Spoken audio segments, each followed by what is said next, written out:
My guest today is a mixer, producer, and engineer out of Nashville. His new album is a band record he made all by himself, playing all the instruments, doing all the production, called Imaginary War.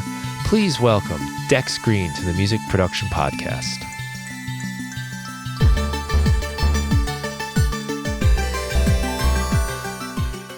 This episode of the Music Production Podcast is sponsored by Baby Audio, makers of creative instruments and effect plugins. Baby Audio is all about inspiring tools that add color to your mix. Whether it's that retro lo-fi goodness of Super VHS or the futuristic physical modeling of their new synth Atoms, I'm really falling in love with the analog model BA1 synthesizer for its classic 80s synth sound. It even has a control that recreates and exaggerates the instabilities and chaos a battery-powered synth would have as its battery dies. That's the kind of stuff they do in all their plugins. Go to babyaud.io to learn more and take 15% off any order with the code MPP15. That's babyaud.io and use the code MPP15 to save 15%. Dex, congratulations on the new album coming out. Thanks, Brian. Exciting times. Yeah, it's June 26th, right? Imaginary War. Yeah, 26 or maybe 28. Might have to double check. It's 28. I wrote down 28, just said 26. Yeah. Sorry about that. All good. Yeah, all good, man. And what's kind of cool is you have a lot of experience, and we'll talk about that, but this is actually your first album of your own work, like as an artist. Yeah. I sort of, maybe I'm doing this backwards compared to a lot of people that get into record production. It seems like, a lot of people are in bands and find their way to making records. And I found my way to making records and then kind of wanted to be my own little band, right after. Yeah. Yeah, you're probably right about that. But I guess if you do it this way, your first record sounds really good instead of like a lot of us, our first things are just like disasters. Well, man, I feel like I'm just learning as I go, for life, honestly, Yeah, I feel the same way. It's kind of it's what's cool about it, really. It's this thing you never quite master and figure out totally. No, man, I'm a lifelong student of music and the process of creativity and all that. That's kind of what keeps me excited about doing it, Mm. Yeah, and you have training too. I saw that you went to the Manhattan School of Music. I did, yeah. And what was like the focus for that? Man, I was, at that point in my life, I had dove pretty deep into the jazz pool and was really like, I loved the improvisation and just really.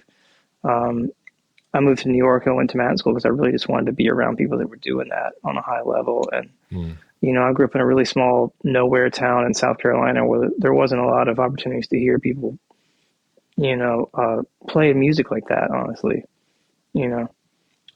So I had to go find it. And I figured New York was the best place to do that,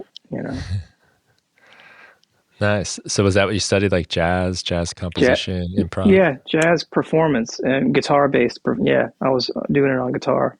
Yeah. I had the bright idea in my teen years. It'd be cool to have a jazz career, and I'll play some jazz, and maybe when I got nights off, I'll go play pool for money. It's like the two worst things you could think about to do financially. That sounds like a 17-year-old's plan. Yeah, totally. Total 17-year-old plan. That's funny. Playing pool too. I was obsessed with pool. Really? Yeah. I could understand that.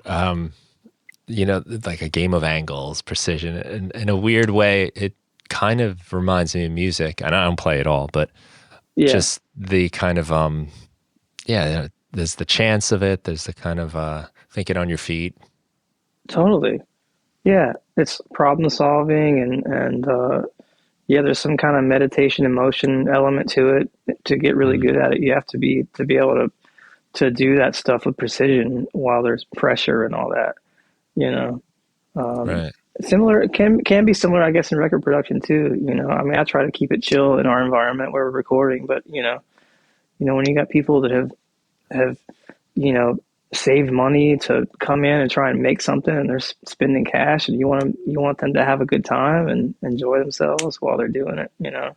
Mm, Um, yeah, a lot of sides to it. I got a lot of right. psychology in the making of the record, you know. Yeah, yeah, I would think so. That probably carries over like one sort of so much of what I'm learning as I go is how everything kind of affects everything else. What one thing you learn that seems totally unrelated somehow kind of helps you become a better musician or Absolutely. vice Yeah. versa. Yeah. Yeah, for sure. So, you started producing records after that. How did you make that jump from jazz Well, man, musician, pool hall hero? yeah, I kind of have an eclectic background. I mean, you know, I started out just, you know, playing in punk rock bands and at the same time playing cello in the orchestra in like high school, you know. So I've always Hmm. just been kind of all over the place, you know, musically. Um, so you know, I really, like I said, got deep into the jazz thing in my teens and early 20s, and but I always had a love for songs, you know. Which that brought me back around to the idea of wanting to make records and make songs, Mm. compositions, and you know that kind of thing. Um, but yeah, I mean, even towards the end of my kind of time at Manhattan School of Music, I was getting into like, you know, oh, I want to buy a, you know, my first rig was an ADAT 8-track machine, you Oh, know. that was mine too. After Yeah, cassette tapes, yeah. The silver face ADAT. VHS. Yes, Yeah, cool. totally. Yeah, that was Had my the first black rig. face. Yeah, man. Yeah. Yeah. So yeah, that was my intro into just like you know, having a little multi-track recorder, just you know, and Right. hanging out in the basement. And I would, you know, I would get some of my pals from school to come over and help them make like, you know, little demos that could go get club gigs. Yeah. You Oh, know. that's So fun. that's how it started, and then Logic on a Mac was the next step. You know. Hmm. Yeah. That's cool. Big jump, Yeah. right? From Big jump. Yeah. yeah. Yeah, I was always fascinated by the idea of when that stuff was coming around, though, that you could like, you know, make a record on a computer. That was just like Mm. mind blowing to me, you know. Yeah. Yeah, for me, it was very similar. I was like 4-track cassettes playing in rock and roll bands. I didn't have the orchestra side. That's an interesting Yeah, element to the punk yeah, rocker. Nice contrast. yeah. But I did get to those ADATs, and that was like when things felt serious. It was the first thing I think I ever bought on eBay was That's ADATs. awesome. Yeah, Before you knew if it was safe, you're right.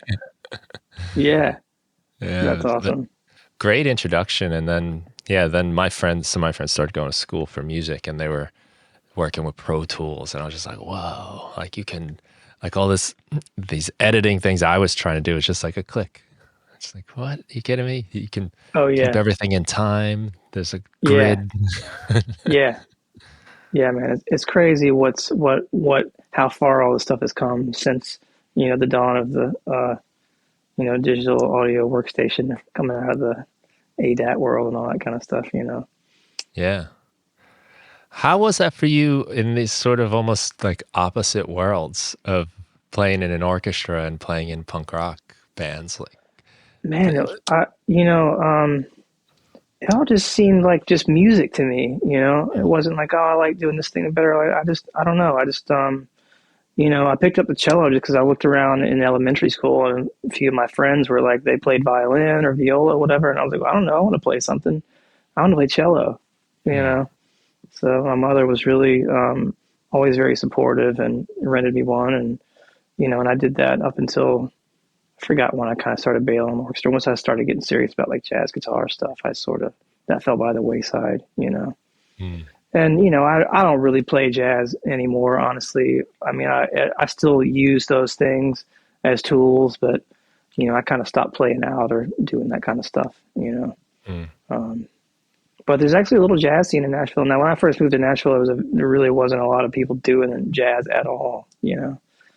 And back then they would tell you not to let others know that you could. Oh, yeah. You know, yeah, it was like if you can play jazz, don't tell anybody that you can play those chords because you know most stuff they're doing down in Nashville has nothing to do with that kind of Yeah. harmony. you They don't know. want to hear that. No out of town chords, you know. Yeah. It's not country, right? Hmm. Yeah, of course, it's totally different around here now as opposed to Yeah. when I moved here. I mean, it's you know, it's really eclectic now. Mhm. Yeah, well, I mean, so many genres, including country, like has embraced so many other. I mean, a lot of country now. Some of the pop country sounds like hip hop half the time, and it's Totally. like seems very unlikely, but Yeah. no, it Yeah. works. Yeah. No doubt. Yeah. Hmm. Yeah. I can hear a little bit of that jazz in your record. Listen to There's it. a I can little hear touch in there, right? Yeah. some of the Yeah. voicings of the chords and stuff. Yeah. Sevens and just extended chords. Some There's nice melodies and harmonies. yeah. Yeah. Thanks, man. Yeah, there's a little dash of it. Yeah, you know, guitar has like been home base my whole life. I mean, I kind of dabble around on a bunch of different instruments. I wouldn't say I'm great at any of them, but the Mhm. whole idea with that record was to make something where I didn't touch a guitar the whole time. So Yeah. there's There's no zero, guitar? zero. Oh, wow. Because there's a few things that sound guitar-ish. They might be synths Yeah, or yeah, right. Wow. maybe inspired by my guitar playing. But yeah, I just sort of like it. I didn't plan it that way, but I got halfway through it and I was like, man, I haven't picked up a guitar yet. Hmm. Maybe I just don't, you know. Hmm. So it was a fun little challenge just to stay away from home base in a way and Yeah. keep my writing process fresh and kind of on my toes as opposed to resting on my the old G chord whatever Right. That's cool. I think as I started getting into production, especially with the computer, and you got all these synthesizers now and MIDI controllers, my guitar playing definitely went in the back seat. yeah Um, but it's in the last, I don't know, 5 years or so, it's been like a revival for me and like revisiting it for the first yeah time, yeah like yeah reunited again. yeah man, get it back together. I kind of feel like it seems like the guitar went away for a while, man, and In I don't know. music almost. Yeah. Right? Yeah, it's just like guitar wasn't on the radio for some years. It kind of seems like it's coming back around though in general, doesn't it? Yeah. And I remember seeing some kind of, you know, article or something saying like, oh, the top 10 doesn't have guitar for the first time and whatever. Or it Yeah, wasn't like guitar bands. Um, right. but I'm noticing more alternative rock influence in some of the music like young kids are listening to now. Some more guitar stuff you creeping I its know. Are way we in. are we hitting the like some kind of '90s loop again or something? It's almost like that stuff's coming back around. Yeah, I think we are. It's it's like cool again now. Yeah, yeah, yeah, yeah. I It's guess that's just what amazing how the happens, right? stuff's all cyclical, isn't it? Yeah. Yeah, It's also I don't know about you, but I kind of feel like the decades aren't things anymore. Um we had like the 50s, 60s, 70s, 80s, 90s, and almost like since 2000 it feels kind of just like everything's going on now. I don't know. yeah, I don't feel that clear delineation between like the 2000s and the 2010s and the 2020s like I did. right. Yeah, it's like the '50s and '60s. Everything was like this is the first time anybody had done it. Yeah. It was all brand new. Now we're just Mhm. kind of you know mixing and matching, I guess, in a way, right? Mm. Pulling from all that stuff. Yeah. Even like clothing, fashion, there's I can Yeah, kind of picture what it looked like in each one of those decades. And now it's like, I don't even know. yeah, yeah, yeah. We're a big mishmash now. Yeah. Not a bad thing though. No, no, it's making for some interesting stuff. And For sure. hopefully people will keep being creative and figuring stuff out. I'm sure we will. Making fresh stuff, man. I think that's what it's about. What else Mm. are we gonna do while we're here? You know. Yeah, right. So, what was it that made you decide time to make an album? Some kind of like itch you had, or Yeah, yeah. I mean, when I moved to Nashville, I thought it would be cool to do that and be a performing artist. And as I got more opportunities to be in the studio, I realized, oh, I just want to make this stuff, and I don't Mhm. care about going out and entertaining people with it or hopping in a van or bus or whatever. You know, I just like kind of making the sonic paintings and be on to the next one, you know. Yeah. But you know, honestly, I mean, one thing that really propelled my desire to do it was losing my mom. You know, it kind of you know, accentuated the idea of our limited availability time wise Mm, here. And I was like, you right. know what, I should do it my own little I was here kind of thing, Mm, you know? So that was really the main driving force behind it, you know? And also like, I'm always writing and creating and playing. I'm a musician before any of this stuff with making records. Um, so there was, you know, natural evolution in that department, you know? yeah. Yeah, it's a good reason too. And I read a little bit about that in your bio, and then and you also mentioned, you know, how supportive your mom was with your Yeah. music, and it's Got really lucky in that department. Yeah. Yeah. yeah. Yeah, I know. I I kind feel of the knew same from a way. young age. What's that? I feel the same way with, I mean, my parents were the ones that let the band play in the basement. I don't Yeah. know how Yeah. they tolerated that. Yeah. Totally, man. Yeah. We were lucky. Lucky Yeah. ones. Yeah. I mean, I kind of knew from a young age that I really wanted to be messing around with this stuff for the rest of my life. And she helped me afford every opportunity to, you Mm, know, to get in situations where I could learn and grow and be around people that were doing that stuff, you know, taking it seriously. yeah. So, yeah. Hey, that's a cool way to kind of make good on all her efforts. And Yeah, totally. Yeah, exactly. And it's funny yeah. because she was a real ham. She loved to, you know, I mean, she was a legal assistant, paralegal, but she loved to sing. And if she had her way, she probably would have been like a, kind of like jazz cabaret type of singer. She loved to do that kind of thing, you know. Nice. And she loved to perform, and she would perform in like we had like a little theater where I grew up, and they would put on productions, shows and stuff, and she would always like to sing in those, you know. So she was way into it, Yeah. into the performance element, you know, of it. So Right. Yeah. yeah, I'm sure that had a big influence on you. yeah, yeah. It gave us an opportunity to be together. There was a couple of times where I would end up playing as a musician in the pit while she was performing in Oh, the no way. yeah. So I'd be like playing drums in the pit or whatever, and she'd be up there, you know, on stage. That's so You cool. know, I'd be looking up with one of those hats with an arrow going through my head or something, trying to mess with her. You know. That's awesome. I just saw, you know, like flipping around on YouTube, it was an interview with Gene Wilder, you know, old interview, and he was Yeah. talking about his mother and how when he was a kid, his mother got sick, and the doctor said, "Make her laugh." So he's like, "All right, I'll Yeah. try to make her laugh," and Wow. it kind of like worked, you know, with his mom, and he was just talking about how that like, you know, motherly approval, you know, just Yeah. like kind of fueled him, and how Wow. much like what our parents give to us that way, you know, when they Yeah. say like, "Hey, you know, attaboy, good job," and Yeah. Yeah. Totally. Yeah. mm, What a cool inspiration though to do that yeah, for somebody else like that and that lead to that kind of right, career. It's amazing. I love that. yeah. But, I mean, he's awesome, right? He was one of the Yeah. greats and gave to so Yeah. many people because of that. Yeah. It's Totally. Yeah. cool ripple effect of life, you know. Yeah, man. Yeah.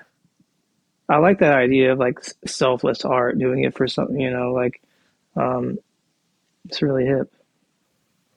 Yeah. Sometimes when you're doing it with someone in mind, um, it takes you out of it. I find Yeah, like it's not yeah, so much like, oh, I'm trying to show who I am and prove myself to people I don't even know. Um, right. you're Kind of really like takes the directed with it. ego out of the equation or something. Yeah. Yeah, Yeah. Cause it's like not for you. yeah, right. Exactly. Yeah, yeah. I love that. Yeah. I think the album's a great, you know, nod or tribute or a dedication type of thing.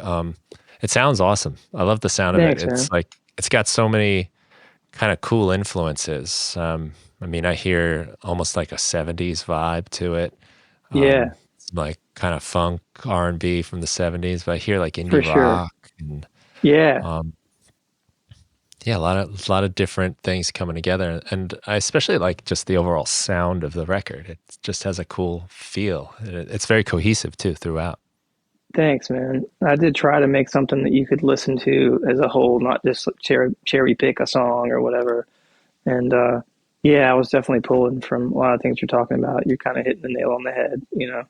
Definitely some, definitely pulling from some 70s kind of groove kind of stuff, you know. Yeah. Yeah. And something that's really cool about that is, those were bands. Those were really tight bands with lots of Yeah. groove. And your record sounds Yeah. like a band, but you played everything more or less, right? I did. I played every note on it. And that was kind of the idea. I wanted to make a record that sounded like a band and kind of be the band and the writer and then figure out how to be the singer in it too and not the guitar player. So there was a bunch of just kind of, trying to challenge myself a little bit to get outside of, you know, some of the boxes I've been living in, you know. It's a good challenge. Not only are you trying to be a band, but you also can't do your main thing. Yeah. Yeah. I mean, it took me a while to figure out because I've been, despite the fact that I've been making records for a long time, it's different when you're like, you get on the microphone and you're the singer, and how do you want to present yourself as that? Mm. So there was definitely a lot of time just, parked in front of an SM7, just like trying to figure out how I wanted to be that over the music, you know? Right. Yeah, Um, there's like finding a voice and attitude. You mean like kind of a, yeah, totally. Yeah. Who I wanted to be as a singer as opposed to just like, a producer or whatever. So there was some discovery in that realm too, you know? yeah. Well, I'm always fascinated by the, like one person album and Yeah. how it's done. And that's how I've done most of my music. Yeah. Always trying to figure out the best way to go about it. Um, how are you, do you write your songs first, or are you kind of like writing, producing, recording? Or is it, how's that process look with the songwriting itself? Yeah. It seems to always be different. But a lot of this stuff because I didn't sit down with like an acoustic guitar and try and figure out how to, you know, make this from that perspective. There was definitely a lot of like, sometimes it would just start with a drum beat and just start jamming with it, jamming with myself and looking for stuff, you know. Um, Mm, there's a couple of songs on there that I wrote at the piano, but a lot of it was like just messing around with sounds and letting kind of just let myself run around and look for stuff right. until it sparked an idea. A lot of it's definitely track first kind of record, you know. I would say the majority of it is music first, and then I would have melodic ideas, and then the lyrics would come together, you know. Mhm. So yeah, it was like the opposite of like a singer songwriter record, which Yeah. we do a lot of those around here, and there's a lot of great singer songwriters, and I've been lucky to write with a bunch of them, and I loved it doing that stuff too. But yeah, it was just a way for me to again just kind of flip the script on some of the stuff I had been doing as a Mhm. producer, and kind of like just try something totally different, you know. Yeah, that's cool. From what I've heard from some of the producers and engineers in Nashville, um, I mean, they're just so good at taking the singer-songwriter, somebody on a Yeah, guitar, piano, and bringing yeah, players in and figuring it out relatively quickly and getting yeah, those songs down.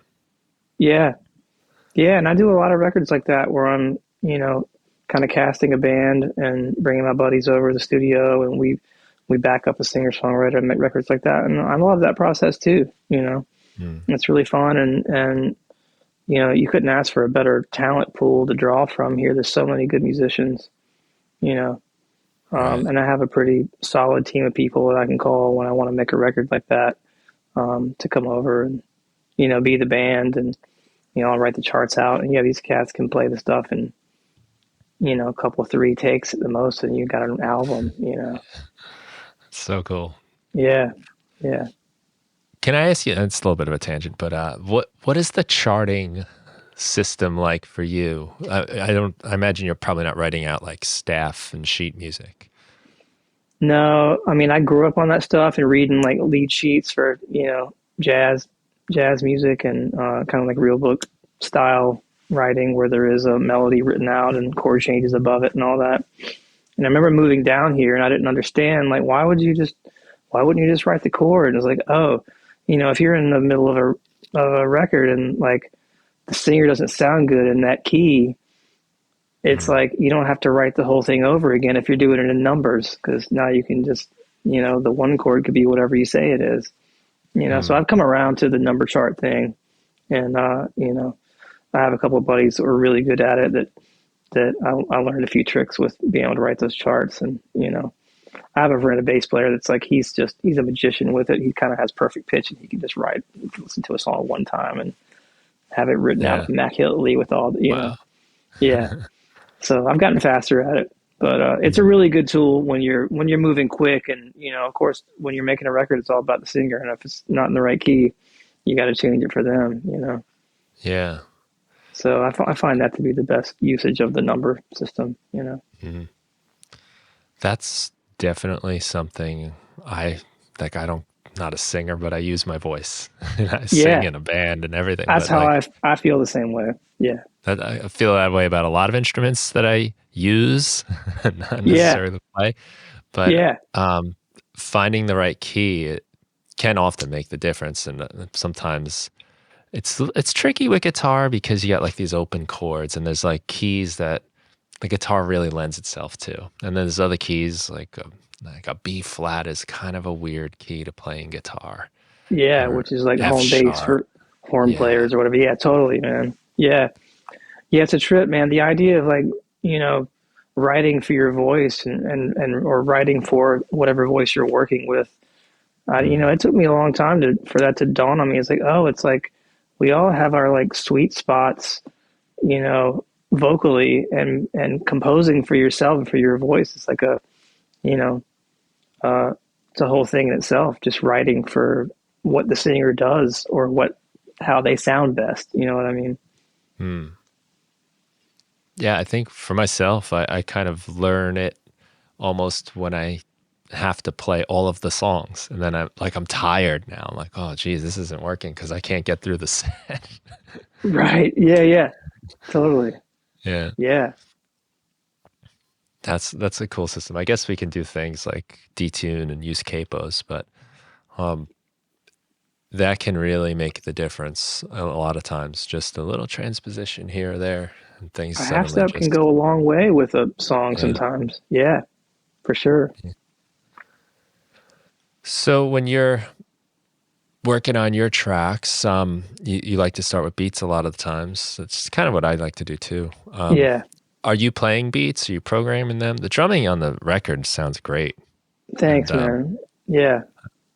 I have a few things I want to ask you about that. But are you like just laying down a beat yourself, playing stuff, or programming That's what a stuff lot out? of them were. A lot of them were born out of me. I would just go in the other room and just start like get an idea for a groove and then just start jamming with myself and or I might have a progression, or a feel of something. But I definitely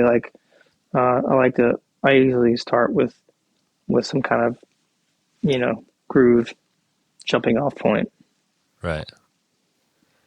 And then do So you? yeah, go ahead. Yeah, yeah. Please. Yeah, but a lot of these did start on the drum kit. Yeah. Yeah. Yeah. So then do you just kind of like play a whole song on the drums, or are you like cutting things up and Sometimes I would rearranging? just sometimes I would just go and like record myself and just get some, a bit of something just so I would have a vibe to write to. Then once Hmm. I had it, I would go in there and play it. Right. Yeah, but sort of just use the drum kit as a little just. It was also just again another way for me to just be at the drum kit and try and become a better drummer. I've always messed around with drums, and I don't consider myself like some kind of. I mean, I have studio musician friends here that are like aces and can do anything. I'm not the guy to play drums on every record I produce, but I've Hmm. always liked playing drums, and I played kind of taught myself. I played in ska bands when I was a kid. Oh, That nice. was like my first intro to like playing drums. That's So hard drumming. It's usually pretty fast and yeah, a yeah, lot of totally. syncopation and stuff. Yeah. Yeah, actually, the Yeah. first recording session I ever did in like kind of a sort of a real studio was playing drums, not guitar. Playing drums in a Hmm. ska band. Yeah, Wow. yeah, and the guy had Do like a click or just no, free we were throw and back go. then, Yeah, right? yeah, it's a Yeah. yeah, yeah, yeah. I'm sure I was terrible. I haven't heard those recordings in a long time, but it was a fun band. We played with so many ska bands. My band was like a rock, indie rock kind of thing, and ska was just huge on Long Island in the Yeah, late 90s, yeah, early 2000s. yeah, And we played so many ska shows, and we were kind of like a little bit of, I think, of a breath of fresh air because yeah, after so much like dun, dun, dun, dun, horns and everything, and then yeah, different grooves was kind of welcomed. It was, yeah, it was a very cool community, and like people were just open to whatever was going on. He just went to yeah, shows. It's a ska show. There was an all ages show, yeah, so it wasn't. There weren't like cliques and um, like, oh, you guys aren't in the ska scene. Like it was like, no, uh-huh, play with us. Punk bands would yeah, get in there too, and yeah. it's very welcoming kind of vibe. I guess like all that dancing, the skanking. Oh yeah, man. Yeah, Like it's like just do it. Be silly. It's cool. yeah, man. Yeah, we grew up on that kind of stuff. Like, growing up in South Carolina, I mean, there was a couple that lived there that were kind of, sort of like they really kind of helped glue the punk rock scene together there, and they would help bring bands and put on shows there. And it was like, I don't know if it was like that where you lived, but we had like a VFW hall that they would rent to put Yeah, on these punk rock shows. And man, it was like, all kind of bands came through there, Fugazi and like I think nice. Jawbreaker and just tons of like bands, would come through Florence, South Carolina and play a VFW. And my That's sick. buddy owned the he owned the PA, so he would show up and run sound for him. Yeah, Yeah, it was a hoot, man. It was a really good time. that's cool to Yeah, get bands like that. yeah, yeah. We got lucky. Maybe in a way, being away from the big city was an advantage because bands coming through like, oh, Yeah, we could play this VFW, and yeah. Probably make some whereas gas money on the way to the next yeah, city or whatever. Yeah, right. yeah. I think maybe sometimes we got overshadowed by New York City venues and stuff Because it like was that. all there. Yeah, yeah, Yeah, Long Island's a little yeah, bit like it's east of the city too, so yeah, it's you got to go out of your way if you're gonna go there. So yeah, we got some cool bands through there, but no one really with that big was coming to our VFW, yeah, all ages y- shows. yeah, yeah, yeah, man. I spent some time on the Cross Island Parkway when I was up there. Oh, sorry. If I can Yeah, avoid it, I had a flat I'm not tire on the there. Cross Island one morning. Oh no. I don't know how everyone does it the way that thing is. It's just like Mm. pothole after pothole. Oh It yeah, was man. worse than it is now. Yeah, Nashville's starting to get some. We had a really bad winter storm this year, and the potholes around here were starting to resemble, the Yeah, BQE or something. right. Yeah, we got all that. We'd be Yeah, like with our MapQuest directions, like trying to figure out why our car won't run anymore. yeah, yeah, man. Yeah, I had a car the last few years. I lived in New York, and I was actually living in like Queens, Long Island, like where Elmont is. Yeah, Yeah, I was so yeah, I was living in Elmont, uh, right. the tail end of my stay up there. Hmm. Yeah, Just outside the city, but still pretty close. yeah, Yeah. totally. We're a Yeah, little more suburban, I guess, where we are. y- Like yeah, there's Queens, then you go into like Nassau County, and then the next yeah, county over is like where we're kind of like close to the border of those two counties. But yeah, yeah, man.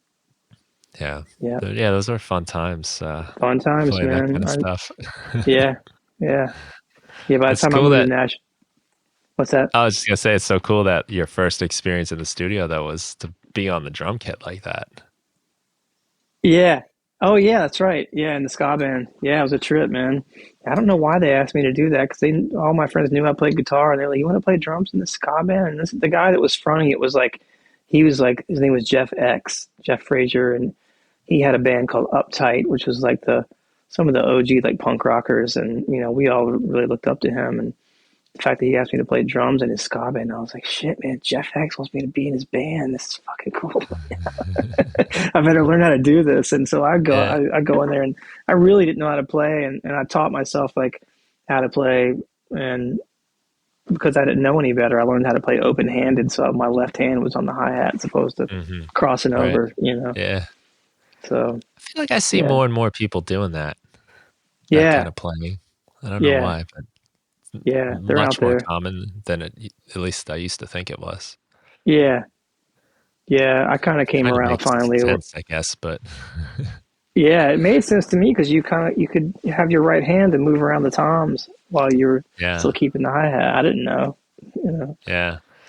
The Uh, first drummer I played with was a lefty, and he had a left-handed kit. So when I was first dabbling on the drums, I was learning lefty. So yeah, when it was time to switch, I was trying to cross, and it was hard. But then eventually, yeah, that's always like one of my favorite parts of band practice is when we decide to switch instruments, and I get to play some drums.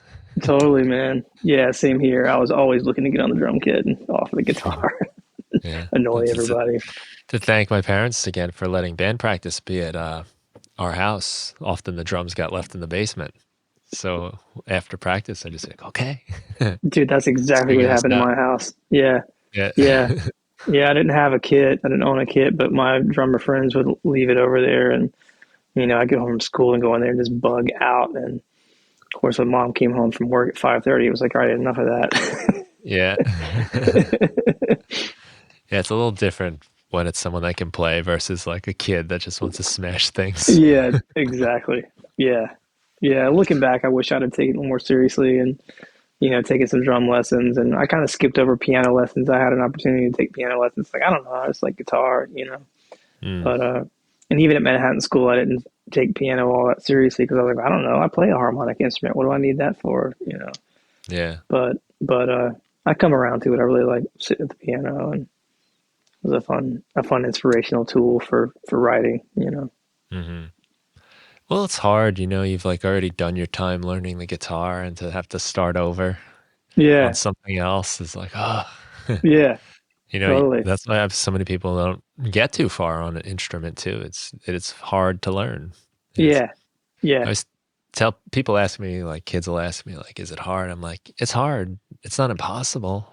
Yeah. But yeah, like I don't want to lie to you. Like you could Yeah. definitely do it, but Yeah. I'm not gonna tell you you're gonna be great and then have you be disappointed that you haven't figured it out in the first few weeks. Like take some Yeah, time. man.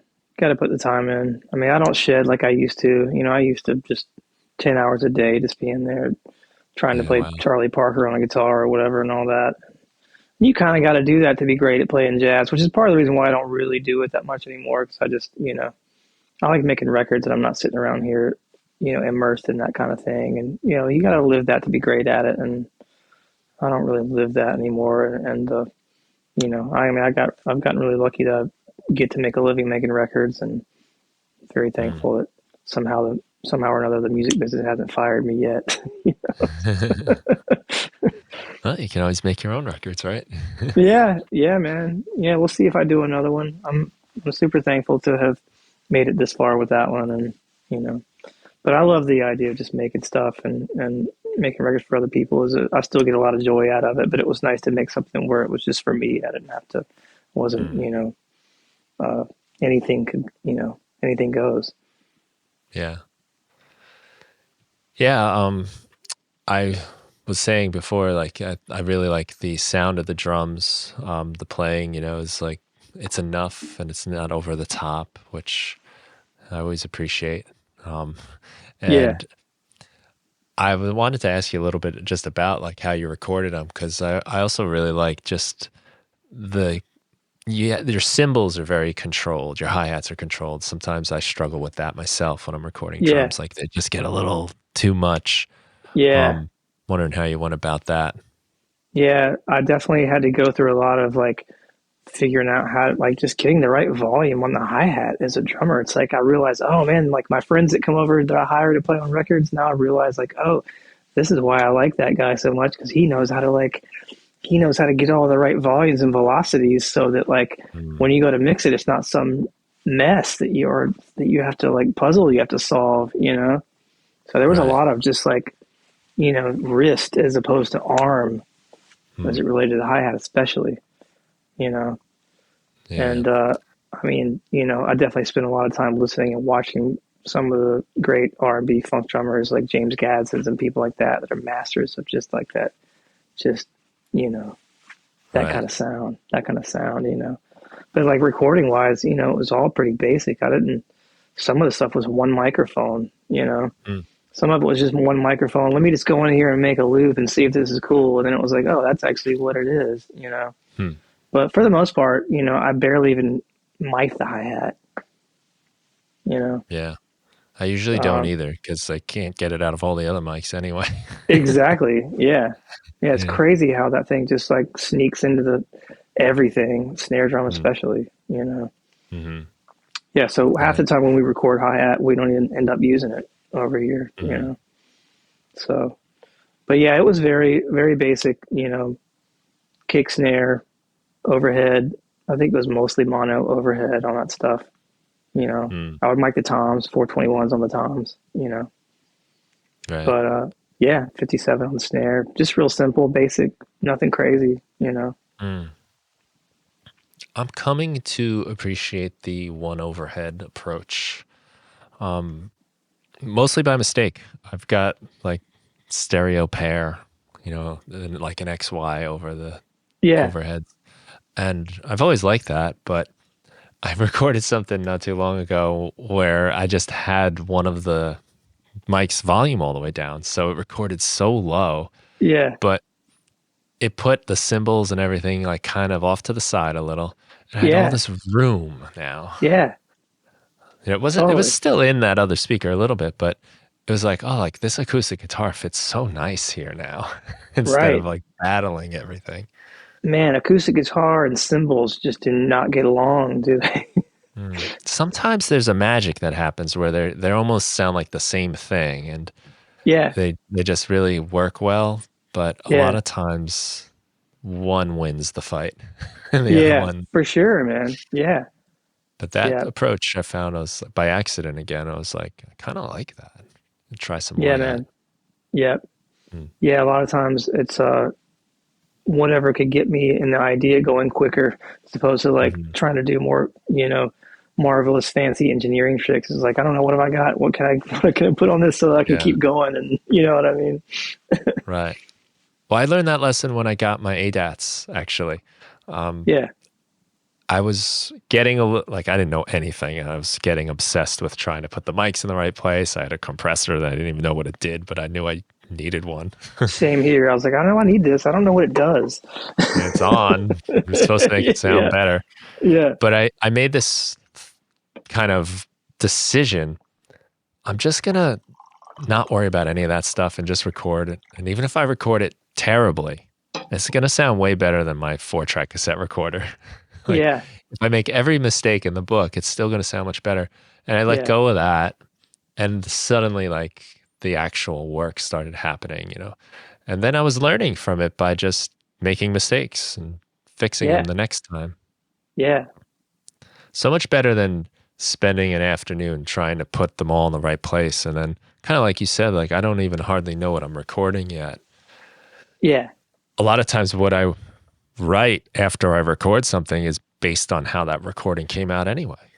So yeah, you yeah. sort of need something to work with first before you start making Totally, the next man. decision. Totally. Yeah. Um, yeah, like I don't consider myself like an audiophile or anything. I mean, you know, we've got couple of knees and you know a bunch of APIs, and we've been using these uh, uh, what are they called UTA preamps. Um, Mm, but you know, all the stuff we're doing over here is pretty basic. You know what I mean? I'm mm, still like you know obsessed with like a cool song sung by a cool singer more than like what it got recorded to, because ultimately nobody's going to be like, man, I really like that song. Like, what's that? You know, how did you get that snare sound? No, I don't think anybody really cares. Like, does the song make you feel good? yeah, You know, um, right. And a bad song recorded well. Who right? cares? Exactly. Yeah. But a great song recorded even poorly, it's sometimes you start to grow to like that about it. Yeah. It's Yeah, got a that's right. sound or feel. Man, limitations are there's something to it, man. Like I definitely feel like some of the stuff I've done in my creative life have been, you know, uh, served better by having less options, Mm, Um, definitely. and I feel like I've made some bad records on Neves and tape machines as well. You know what I Mm. mean? Did you record the tape? Not on my Sounds like it record. could have been. Yeah, it's got Yeah, like a no, that vibe of like it, lots of yeah, saturation and warmth to it. yeah. No, man, it's all Pro Tools record. Yep, Mm, it's yep. cool. Um, and I started messing around with Ableton over the pandemic. I mean, I got my start on Logic. Logic was my first Yeah. sort of love digital audio workstation wise, but I always end up in Pro Tools now to mix. But yeah, probably be fun to flip this interview around and talk to you about Ableton. I love it. I when I first got a computer and I sold, I had this like nice Tascam board from the 80s, Yeah, and sold that to get a laptop and kind of miss it now. But I got Pro Tools because I didn't know what else to get. yeah, I think that was 2005, and that was the only thing I'd ever heard of, Pro Tools. But I went to Logic for a while. I really yeah, liked Logic a lot. yeah, But that was right around when YouTube was starting to become something you could actually learn from instead of just like silly videos. yeah, So every time I was looking up how to use a compressor, how to EQ, how to whatever, it was people were always using Ableton Live. yeah, And I'm like, wow, what is so? And I had it from my Pro Tools. I had like this early version of it, and I didn't understand it. It looked like a spreadsheet to me when I first opened it. So, same. but because of all those tutorials and all that stuff I was finding online, I was like, let me try this Ableton thing, Yeah, see what it's all about. yeah, And then I fell in love. I was rewiring it into Logic for a while. uh-huh. And then I realized I was doing everything in Live. Why am I opening Logic anymore? So that's just how I landed on it. At this point in the conversation, we had a small technical issue. Not much was lost. I'm going to pick up the conversation where we're talking about track density and how the more things you have in a song, the harder it is to notice the details. And I was making a comparison about how it is in a classroom full of students. When there's just a few, you notice the individual students and get to know them well. But when you start getting to higher numbers of students, it just becomes one big crowd. And that's kind of what happens with music. So we'll pick it up right here. Oh yeah, yeah. The more kids in the classroom, the more it became like It's just a a crowd. Yeah. yeah, crowd. Yeah, totally. Where and in music too, I think it's the same way. Like you can hear the different elements if it's just a few things, and you can pay attention to the details of those sounds, and those like Yeah, synth sounds you spent all that time, you know, putting together and programming. You can really hear the details of it. But if you start layering in 12 other sounds, then I can't tell like the little subtle totally. details and anything. It's just one big sound. Yeah, that's it, man. It's like we need like three cool sounding elements to make a track. Seems like that's what I read Dr. Dre said somewhere. It's like, Hmm. but I just need like Yeah. three cool things to make it a thing. Yeah. Um, I saw a friend's band play once. They opened for the Gym Blossoms. yeah. Um, you remember them? Hey Jealousy, and a Oh yeah, bunch of man. hits from the Yeah. '90s. Huge And hit. yeah, my friend's band was great. They had, I think, one extra guitarist compared to the Gym Blossoms, maybe two or three guitars and a sing. Yeah. And there was a lot going on, and it was also like a style thing, a little more like indie rock type of thing, alternative, I guess. But when the Gin Blossoms came on, I really noticed like there's really only like one main thing going at a time. When the singer's Yeah. singing, like everything else is just really simple, just kind of Uh-huh. holding a foundation. Whereas with the other Yeah. band, there's like guitar lines going, and you kind of like, I enjoy it because I like hearing all sorts of stuff, but you don't Yeah. know where to put your attention a bit. Whereas with them, those catchy melodies were just like, this is it, you know. This Yeah. is the part we want you to notice. Yeah, totally, man. Yeah. Yeah, I guess there's a case to be made for both, but I'm kind of old fashioned in the, like, if the singer's singing, like, give them some space to do that, you know? Yeah. Um, but at the same time, I mean, it's fun to layer up a record, and I think when arranged right, you can get away with having more stuff. I mean, Hmm. but definitely there's something to the less is more thing for me personally, and letting things breathe, creating space. Yeah. I guess Dr. Dre knows what he's talking about, He knows right? stuff. He's got some proof in his pudding or whatever. Yeah, totally. Yeah, Yeah, and like a lot of like that like hip hop, especially from the '90s, was like just like that one kind of like, I don't know, it was like a Moog synth, like kind of real high pitched, and like there's the yeah. vocals, and then it's a beat.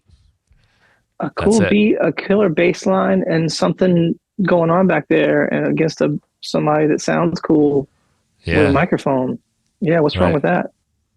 Hmm. Yeah, and you can appreciate it more. When my band was recording our record, it was time to do vocals, and that's such a weird thing to do. And I want to ask you about your approach a bit, but when I was Yeah, doing it, like first thing I do is I'm like cloaking it in all kinds of effects because of my own yeah, insecurities, and yeah, burying it in the mix. But they really urged me to strip it down a bit and bring it up more. And yeah, in the end, I think it was really the right decision. But there's this thing like you're trying to perform and be like emotional, but you're also recording and trying to be technical. And yeah, you're like at odds with yourself the whole time. It's very hard to notice when you did something wrong that was cool, or you did something wrong that was just bad, or if you did something yeah, good that was like just kind of too vanilla, you know?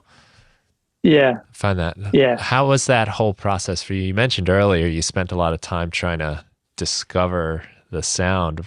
Where'd you kind of end up? Yeah, yeah, man. There's I definitely, as I was finishing the mixes on that record, I was pushing up the vocals more and more and trying not to be the. I mean, there's a lot of, like you were saying, like me just trying to be another element. The voice as an instrument in the overall picture, the painting. You know what I mean? Hmm. Um, but yeah, there's some tracks on there where I'm definitely like, was heavy-handed with the reverb and stuff. Hmm. But that was kind of part of the vibe I was going for, I guess. Um, but yeah, I mean, again, there's a case to be made for both there. Like, dude, I love records that are dry too and have zero effects and are just, this is what it is. But yeah, because I think because I was trying to, again, you're talking about, it's kind of like sometimes we want to hide behind the reverbs and delays and kind of like sit in the back, and you know what I mean? Because I also don't have that, like, need to be noticed type of thing. Hmm. Uh, you know, um, falling back on the reverb and delay is it's a good crutch. But yeah, for the most part, I have an old BX Spring reverb, or a real one that I've got locked into the Pro Tools system that I ran my voice through a lot. Hmm. Spring reverb. There were some plugins I used on there too. Trying to remember what I ended up using. Uh, there's one called Wave Space Rider that I use kind of towards the end. I don't know if you've seen that one. It's kind of a good spacey vocal delay reverb Yeah, thing. right. I think Yeah. I've seen a commercial or something for it. Dude, they get me. It's like I wake up in the morning and it's like, you got all your like waves and UAD emails. Like, here's the name. Yeah, You need this one. they're always on sale, right? And like you're They're like, always on yeah, sale, man. I I just went through do that want to mixing a record an record. Abbey Road.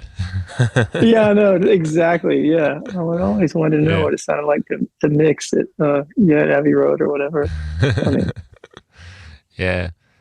I think a lot of your tracks call for those kind of spaced out vocals though. You know, a lot of Yeah, what you're doing is, like I said, it's got like a little bit of like a 70s, like sci-fi-ish, with some yeah, of the synths, you know, where it makes sense. yeah, yeah, yeah, man.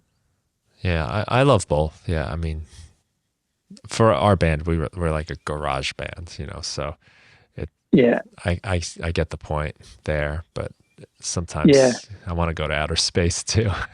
totally, man. Yeah, my formula for the most part was keeping the drums pretty dry, and then Mm, letting the vocals and the synths be weird. You know, mm. you know. Um, Do you find Siren just that went by. I didn't hear it? Must have good noise cancellation. Oh, good, good. Do you find like if you're gonna make, say like spacey synths and stuff like that, that it pays to have like dry drums and other elements to contrast that, or do you think it works? It's good to maybe just put it all in the space machine. Sometimes it's fun just to run everything through the space stuff. But yeah, I'm a fan of the dry drums. I don't put a ton of reverbs and stuff on my drums. I was pretty heavy handed with compression stuff on some of those, and I was running the drums out through what was I using? Have you heard of that Kush Audio stuff? Yeah, I I had a love his YouTube channel. He's Yeah, got I had a great. couple of his compressors that I was running the drums through when I was mixing the record. Um, Uh, uh, kind of trying to remember the name of them. They're sitting right there. I tell you. hmm. So, oh, it's called a Kush tweaker. Have you Hmm. seen those? No, Yeah, I used those it's hardware pieces. I used them all over the drums on that record. So nice. drums dry, running through those tweakers a lot. Yeah, Yeah, yeah. I like a dry dead drum lately. Just almost yeah, like nothing to it. Just yeah, man, totally. crisp. Yeah, every now and then on stuff I'm working on, I'll run the snare drum through a plate reverb or something. But most part, man, I don't do a lot of effects on drums like that. Hmm. You know, sometimes we will do like we'll throw up a mic in there. That's just kind of a trash mic and run it through like a delay or something. So if you want to like mix in a little kind of pulsating thing, That's that's one cool. little trick we like to do. Just like in the room, just something. Yeah, we'll throw like a little shitty little mic down, even just behind the drummer somewhere, and it'll just catch everything. And then we'll just, run it out of Pro Tools into just like a guitar pedal or something, or a space echo or whatever, and just Hmm. use that as like a little, sometimes if we do something groovy, we'll, sync up the delay to the tempo of the song. So you kind of have like just kind of Nice. like a little thing chugging in the back. Yeah, yeah. I I love that was kind of just stuff. watching, Rick Beato. Uh, Yeah, he's yeah, got those videos. What makes a song great? He just did one about the police like the other day, yeah, with Walking on the Moon, and so much of that is like using the space echo. And he was playing the tracks without the space echo, and then bringing it yeah, in.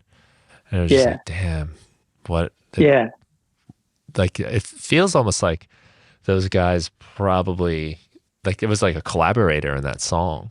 Like they really yeah, worked off it. yeah. Yeah, I love that. I love that. Space Echo and drums. That's a fun little combo. Yeah, like it's getting like Yeah. really cool grooves on the hi hat and that Yeah. rim shot. Cha, cha, cha, cha, cha, cha. Yeah, Yeah, totally, man. Yeah. it's fun Yeah. stuff. That's a cool idea though. Just have like that mic up that you can just play around with. I got to try that Yeah, out. we just leave it up. We just leave it up. And if a song comes around, it's like, oh, that might be cool. Then we'll throw it on there and have something to, a little something to play with, you Yeah, know? I'm sure you do Yeah. put distortion on it and Yeah. It compress kind the of hell out of naturally it. does that. Yeah, Yeah, totally, man. Yeah. Yeah. cool. I'm gonna try that next time we play. Yeah. Yeah. Yeah. I'll take you right to Beastie Boys land, like kind of. Yeah, I love that. I love Beastie Boys Land. Hmm.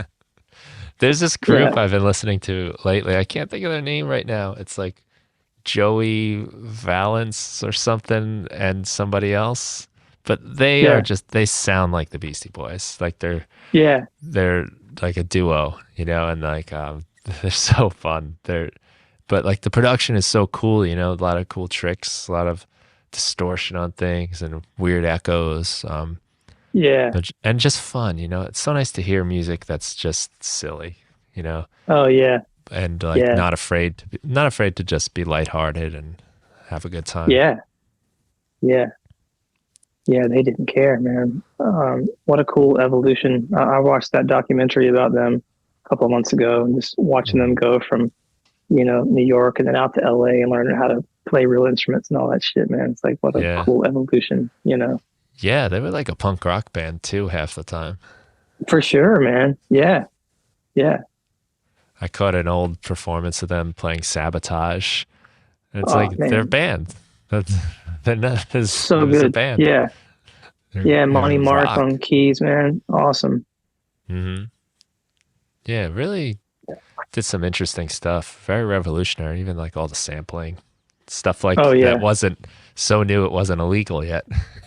Yeah, totally, man. Totally. I Yeah. read somewhere like if they were gonna make Paul's Boutique today, it'd be like millions of dollars just to clear the samples. Oh my God. I can't imagine. Yeah. Yeah. Yeah. I've never really had to go through I don't do a lot of sampling of records. Mhm. But I can't imagine making records like that and having to, get through Yeah. that. So that's another hurdle. It's enough hurdles as it is. I know, right? And then what if they say no? Yeah. Yeah. Totally. Yeah.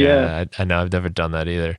And I don't think you can get away with the old tricks of just distorting and changing everything around until it's unrecognizable because like these AI softwares now can just tell what it was. Even Shazam, Yeah. like which is old now. Yeah. You mean a Yeah. crazy crowded restaurant, chatter Yeah. everywhere, and it'll pick the song out. So now Google just had something recently where they were discovering where Daft Punk was getting some of their old samples from that no one knew what they were, and then this new Google AI sound recognizer or whatever is like, oh, that's from this. That little snippet of like half a second is from this song. Oh, wow. Calling Yeah, them out, huh? yeah. I don't know what happens, but Yeah. Wow. Yeah. It's I think getting that deep with stuff's the AI. cool.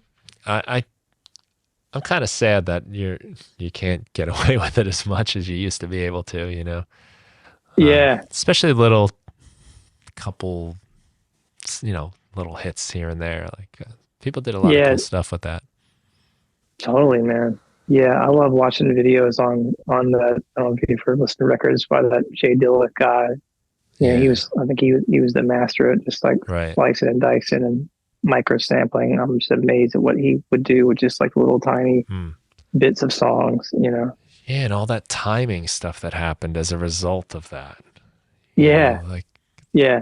I don't know if that would have happened if it wasn't done that way.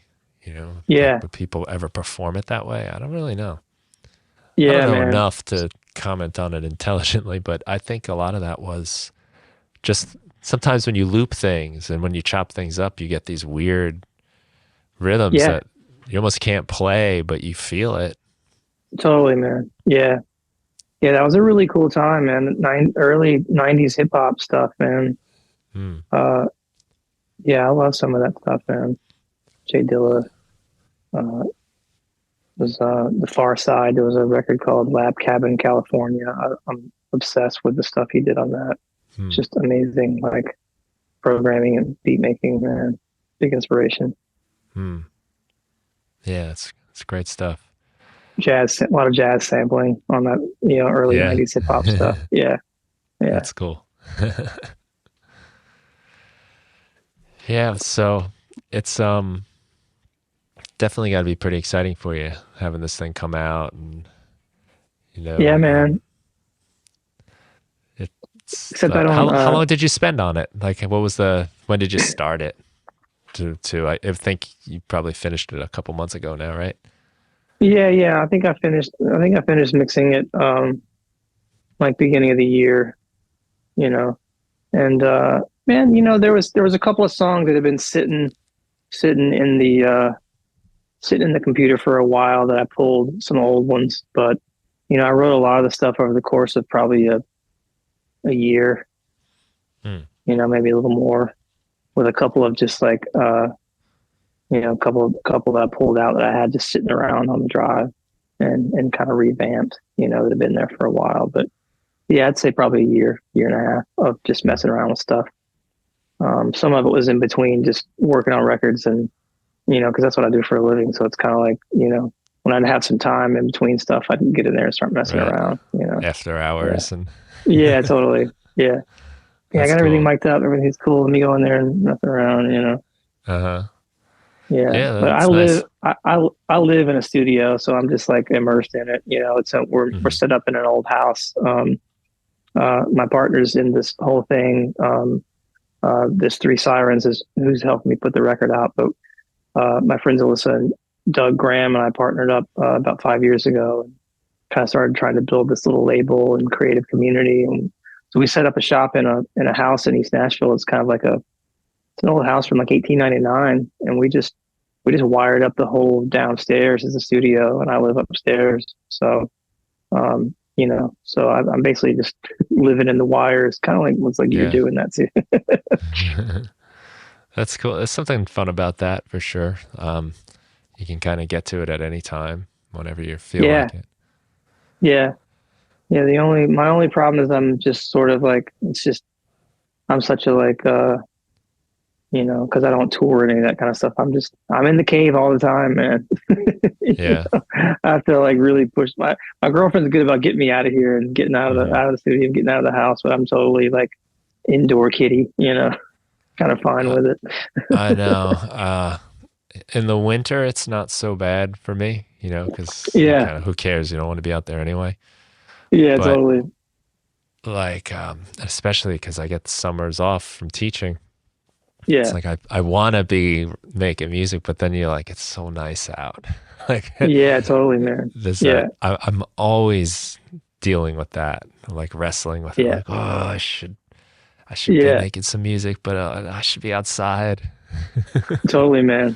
Yeah, yeah, I'm definitely gonna try to get some like portable things going, so I can uh, get a little bit of both at the same time. Make that like a little yeah, bit of a point this year. totally, man. Yeah, it's amazing what we can do now with technology and with some good ideas. You can make a record anywhere, and Yeah. I think my next project I'm starting is we're gonna go to a renting a mountain house in Chattanooga. I'm gonna just set up shop in there and make a record in a month. Really nice. Yeah, just kind of like make a studio in this house and hold up there and make one. That's fun. I've always kind of wanted to do something like that, like a getaway album, or a Yeah, recording session somewhere that's else. exactly what this one's gonna be. Yeah. Yeah, this one's sort of like this is kind of a full circle record. I got my start in the probably date myself a little bit. Got my start in the early 2000s, and I made a record for that band Collective Soul, Oh and yeah. that was probably my first production gig with like a you know with like a real band with a track record and all that. Hmm. But all these years later, we're gonna go in and do another one, and so I think we're gonna hole up in a mountain house and do it. Nice. Should be fun. Yeah, definitely. Yeah, a lot of great Speaking of albums are 90s made that way. stuff, Yeah. yeah, Yeah, I mean, I was just talking about that. Sometimes I do these solo podcast episodes. I was doing one about like surviving AI, like the yeah, AI music takeover. How will you survive? And yeah, thinking about 'cause some of the music is like it's good. Like I've heard music where I was like, this is cool, and then I find out it's AI and I don't care anymore. But oh, yeah, but like so many great albums are made with like a cool story to it, and sometimes that's like where it's recorded and how it's made and the yeah, different ways it's done. Like I think like the Red Hot Chili Peppers when they did Blood Sugar Sex Magic, they had Rick Rubin in a house like that. I think Stone Temple Pilots did that on their Tiny Music yeah, record. So many records. Zeppelin, Tom Petty, like so Yeah, many of our favorite classic Neil records were Young and made the in house. Barn. Neil Young and the Yeah, Barn, more Barn. Yeah. Did you ever hear that story? more Barn. No. Yeah. There was some story about my buddy told me about him. Like they were working on mixes, and I guess he had the engineer set some speakers out outside so he could like get out on his Oh, boat. on the rowboat. Yeah, Yeah. And I guess like that's what he's they were yelling. trying to More get balance. Barn. He was yelling to him like, trying to get balances and whatever side the barn was on. He's like, more barn. Oh, I thought that was hilarious. But Yeah. yeah, I mean, I've been doing records out of houses for a long time. I sort of probably like 2007, I bought a house and just set up and started doing records out of it. I just saw the writing on the wall with the music industry and the budgets. And it's like, well, if I'm going to Mm. keep being able to do this for a living, I better make it where I don't have to spend money in a studio. Yeah. Smart. Yeah, I mean, when I got started, there was more money to go around. You could sit around an SSL paying 1,200-1,500 bucks a day, and they would pay for it. But Yeah. man, I like the house thing. I like setting up in places that kind of have their own quirky little set of limitations and things like that. I do too. Um, yeah, I had um my kitchen once at one point. We took the table out of the kitchen and put a drum set in there.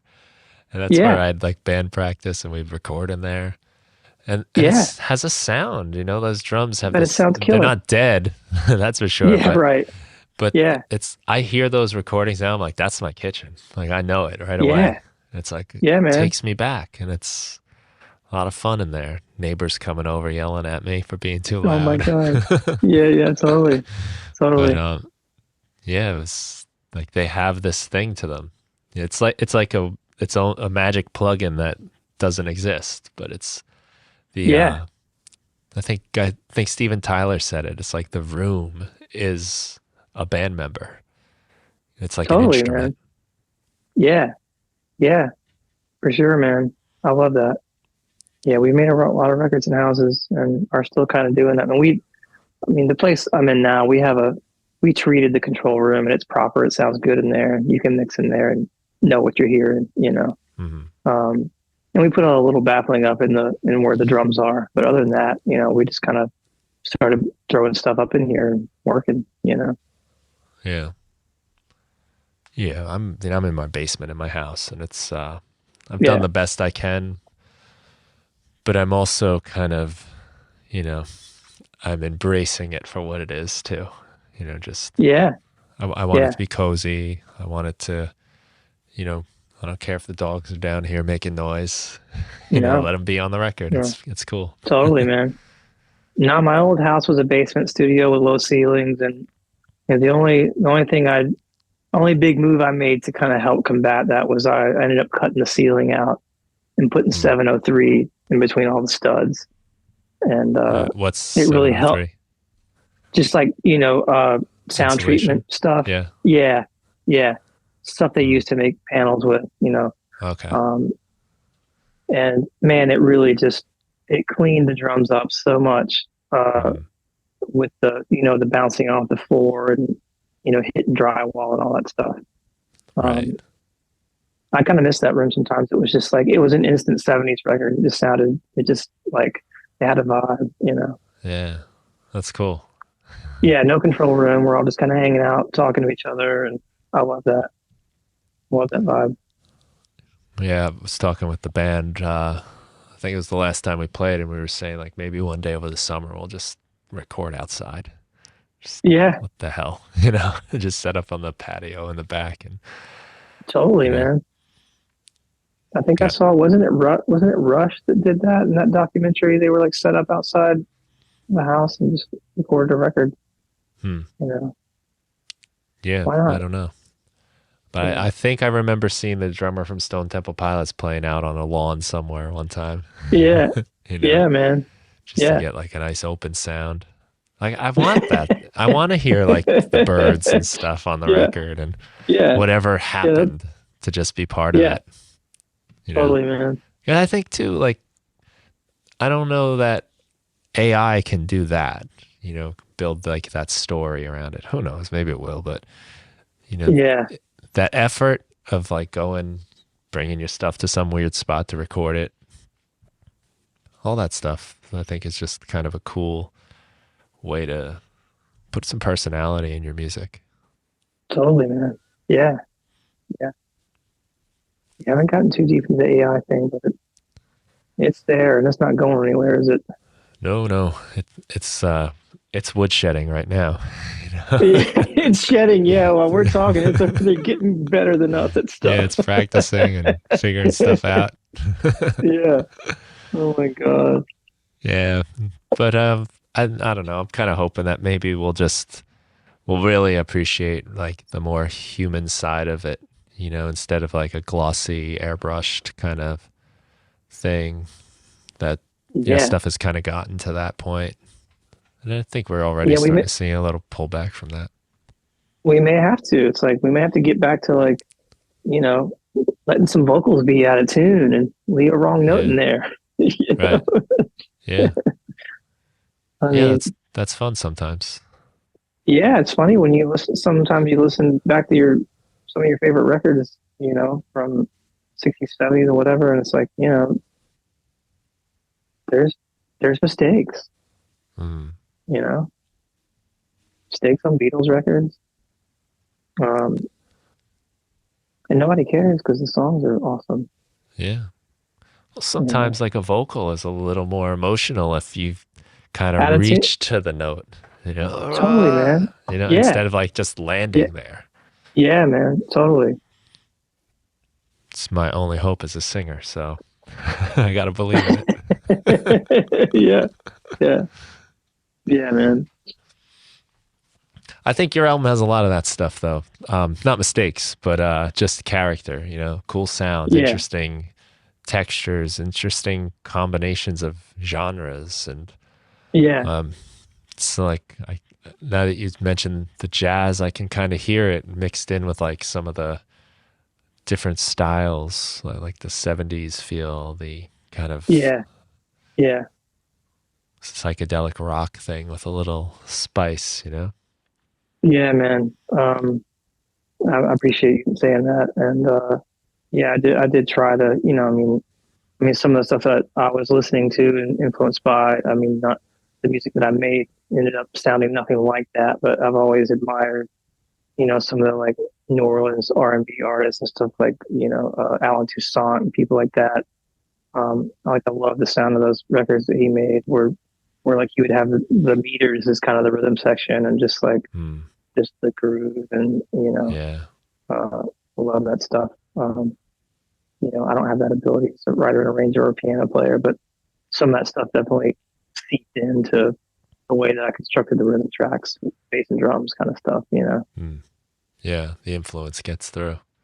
Yeah, totally. Yeah. Yeah. And that stuff, if you ever put that to like a grid, it doesn't Oh stay with it man, long. Yeah. no, man, it's crazy. The funkiest stuff ever. And like, yeah, you listen to some of that stuff and it speeds up 10 BPM by the end or whatever. But like, Hmm. same thing with old jazz records, man. It's like the excitement and letting it take you there. But you Yeah. would never know unless you like actually just play the song at the beginning and then flip right down to the ending. And you're like, oh my God, listen to how much that sped up. But like, Uh huh. nobody's complaining. No, it was exciting. But yeah, yeah. But no, I did all that stuff on clicks. Kind of, when you're working by yourself, unless you're Prince or something, it's kind of hard. Like, Yeah. you know, It's very hard. Yeah. I yeah, learned that right away. hmm Like yeah, right away, it's like, oh, I can't tell what I'm gonna do here. yeah, So yeah, I need some consistency. yeah. Totally, man. Yeah. Well, I No, think it I'm not. sounds I'm not. great. I mean, it has groove. It's not like it's suffering from any of that.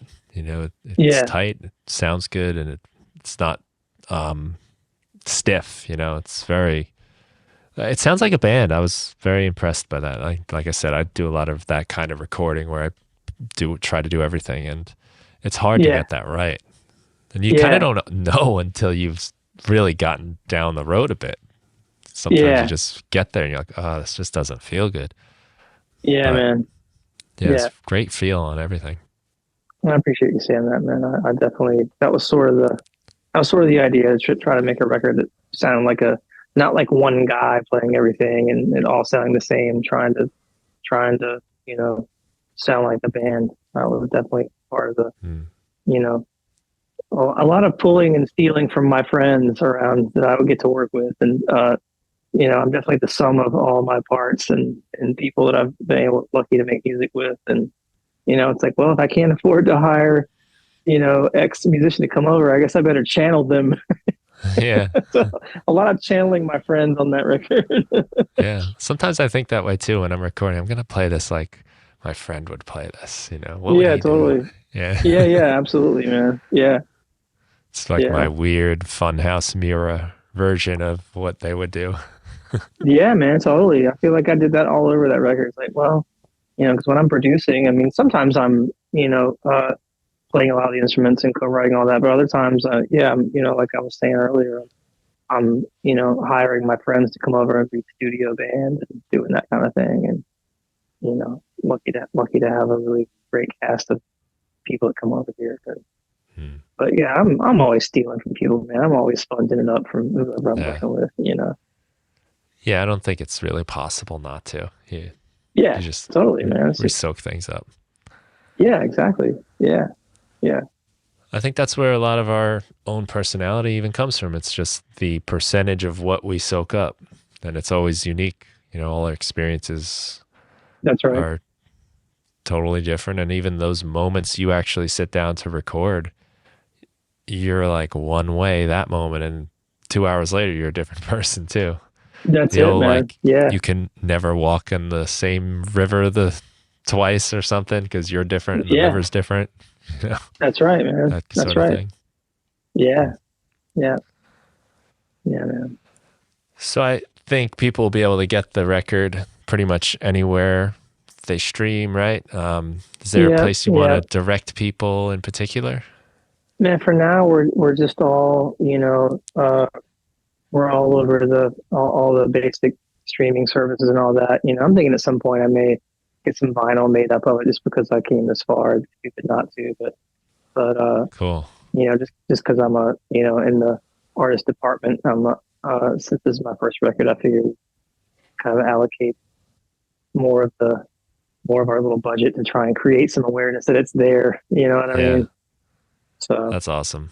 There's but something cool about making it physical, you know? yeah, man, I want to eventually. I mean, I'm not like a total vinyl head, but I've got records and a record player, and Yeah. still got some of my old, Gorilla Biscuits records and stuff like that. Some old punk rock bands. Yeah. We totally self-financed 100 vinyls of our record, and we still probably have like 80 of them. Yeah. But Yeah. it's it's nice to have it, just Have a real I'm glad we representation did of it. what you think. Yeah. Yeah, for sure. I'll probably do something similar. Yeah. Like I think the last time I pressed a CD was like 2006 or it was 2007, I think. Yeah. And it was cool that it's a real thing.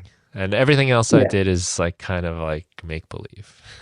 you know. Yeah. Yeah. It's Yeah. there, I but feel like you. if the computers crash, you'll never be able to hear it again.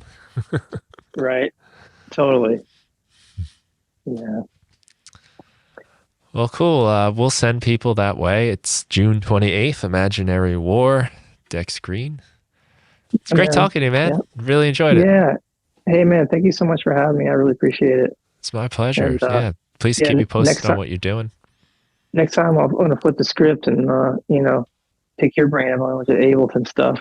Oh, hey, if I can help you in any way, please let me Yeah. know. I love talking Thanks, man. about I that appreciate. stuff. I mean, Yeah, me too. Me I get too. excited. Yeah, I love that stuff. I love all those things. I mean, I like Pro Tools. I like Logic. I like Ableton, Yeah. Reason. I like all those things. I think they all have their own They're unique all, little identities. every single one. Yeah, they do have like an identity, and every single one is like such an amazing futuristic tool compared to like your ADAT, right? Like, Totally, man. geez. Yeah, yeah. It still geeks me that you can go in there and turn on the computer and plug in some instruments and make it sound like it's supposed to be on the radio or something. That just like still Yeah. excites me, you know? It's literally everything I could have ever imagined and more when I was playing Yeah. with that stuff. Yeah. All the, I wish I could do this. Now you can. Now you That's can. almost the Yeah. problem. That's part of our problem. It's kind of like, oh man, oh yeah, I still gotta like, we still gotta have a good song first, Yeah. you Sometimes you know? just want to get to the part after that. Yeah, totally. Totally. It's easy. You want to jump ahead and get lost in snare drum sound. It's so true. Well, great. I'm going to put all this stuff in the show notes. And yeah, check out Dex Green, everybody. Take care. Cool. Thanks for having me. Appreciate you having me, Brian.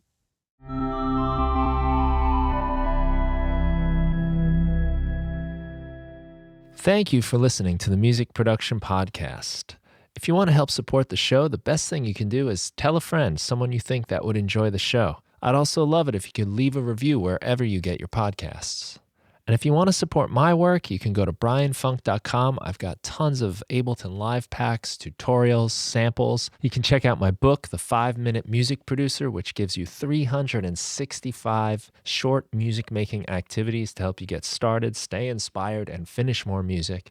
And there's also the Music Production Club, where you get my latest releases as soon as they're finished. It gives you access to a community of like-minded people who are making music and sharing ideas. You can share your music, find new collaborators, and participate in our live meetings where we set up some kind of musical challenge and then make music together and share our results at the end. That's the Music Production Club. It's a lot of fun, and you can find that and everything that I do at brianfunk.com. Thanks again for listening to the show, and have a great day.